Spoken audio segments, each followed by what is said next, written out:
ലോകത്തിൻ്റെ പല ഭാഗങ്ങളിൽ പെരുന്നാൾ ആഘോഷിക്കുകയാണ്. ഒരു വലിയ പെരുന്നാൾ. ഈ വലിയ പെരുന്നാൾ നമ്മുടെ മനുഷ്യ മനസ്സിനെ വലുതാക്കാനുള്ളതാണ്.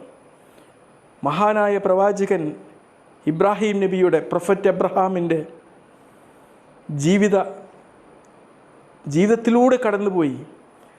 ആ പ്രവാചകനും കുടുംബവും ദൈവിക അർപ്പണത്തിൻ്റെ ബാധയിൽ, ദൈവിക സമർപ്പണത്തിൻ്റെ ബാധയിൽ ഒരുപാട് പരീക്ഷണങ്ങൾക്ക് വിധേയമാവുകയും ആ പരീക്ഷണങ്ങളെല്ലാം അതിജീവിച്ചുകൊണ്ട് തൻ്റെ സ്വന്തം ജീവിത മൂല്യങ്ങളെ തിരിച്ചറിയുകയും സ്വന്തത്തിലെ ആ ജീവൻ്റെ ശക്തി തിരിച്ചറിയുകയും അതിലൂടെ കാരുണ്യവാനായ ദൈവത്തെ അനുഭവിച്ചറിയുകയും ആ നിമിഷത്തിലെ ദൈവത്തെ ജീവൻ്റെ പ്രതിസന്ധി ഘട്ടങ്ങളിലെ ശക്തിയായി തിരിച്ചറിയുകയും ആ തിരിച്ചറിവിലൂടെ ജീവിതമെന്ന ആഘോഷത്തെ ഭക്തിമാർഗത്തിലൂടെ മുന്നോട്ട് കൊണ്ടുപോവുകയും ചെയ്തൊരു മഹാനായ പ്രവാചകനാണ്